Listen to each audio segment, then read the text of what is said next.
Hey guys, and welcome back to the channel. I'm Zemo the Dad in DPS, and we are back with another video of the good, the scrap, and the scrap, a series where I test out weapons I've found in Appalachia and see how well they put holes in freaks. Today's weapon should be interesting, but before we get into that, don't forget to leave a like, a comment, and subscribe. Before you get to that reactor, don't forget to open your mind, Quaid. So today's weapon is a 2-shot, 25 damage while using stealth field alien blaster. Now, this weapon I reviewed in one of my videos a way back on how it was essentially the worst weapon in the game. But that was before the recent buff to energy weapons and the addition to new magazine types and whatnot to it. So I think it deserves getting a new little review to see how well it now performs. And the reason why 2-shot, I'm fairly certain it's the best way to get damage out of these things. Either way, let's get on with the headshot. Alrighty, let's see what we can do with this baby. Now, I am not like super optimistic with this because last time I tested this, it was fairly awful. However, that was not awful damage. Now, don't get me wrong, these are only mole miners and they are level 60, but at the same time, it's dealing quite consistent. Yeah, I'm happy with it so far. Killing regular enemies is pretty much a prerequisite of most guns. And last time I used this damn thing, it barely did that. Like, literally, I felt like I was spamming shots in order to kill things. However, now, I was killing ghouls last time. However, now, against mole miners, which are more durable than ghouls, it's doing a fairly decent amount of damage, and with crits, it's one-shotting them, which is more than what I got before. So I think this weapon has become less of a burden than what it was before. Again, we'll need to see what it does against Jeff and the Queen, but overall, I'm actually pleasantly surprised.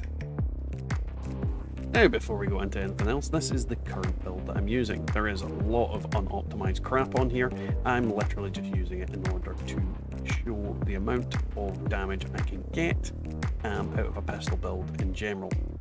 That being said, if you want to look at it more in depth, pause the video. Now, as you saw with the mole miners, I was using it primarily with that. That does not use the full extent of what this weapon should be able to do damage-wise, technically, outside of crits. However, with Jeff, I'm going to employ a different tactic. I am just going to blast him to hell and hope for the best. And you're seeing a lot of damage things. Half of his health gets... yeah, that was weird. So basically, I think he went immune there. 12 rounds should have been sufficient to kill him if it was anything to go by. 6 rounds took him down to half health. That is pretty damn good. That killed him very quickly.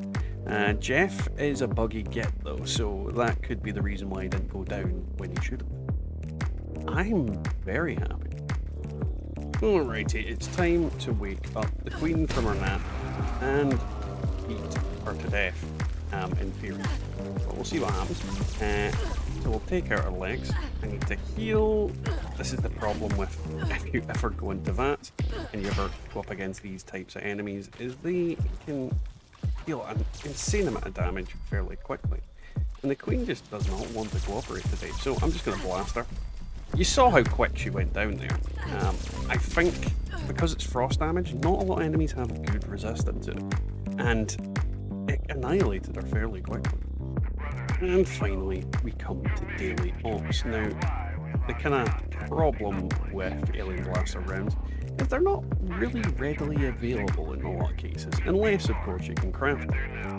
But what I would say about daily ops and this weapon is they are definitely readily available.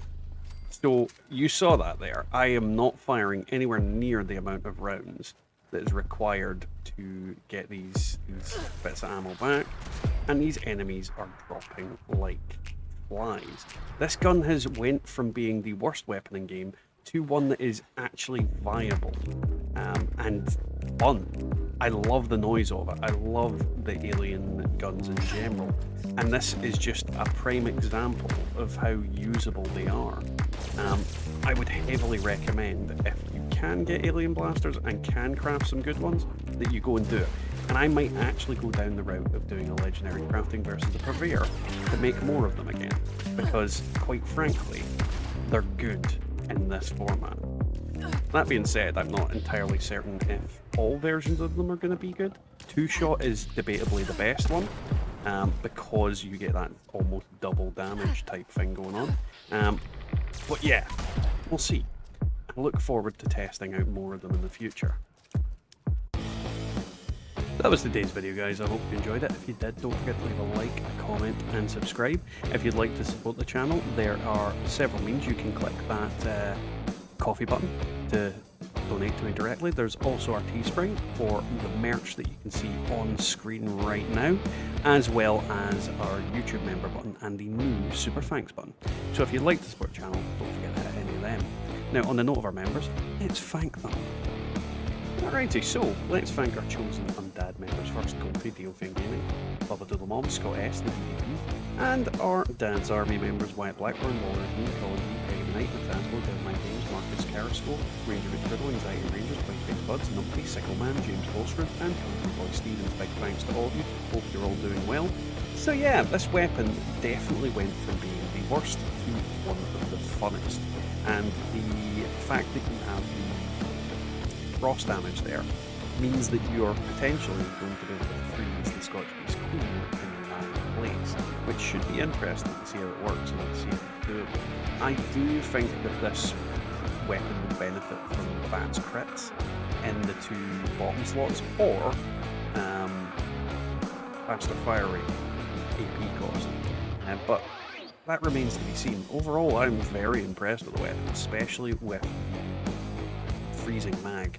So yeah, I'll catch you all next time.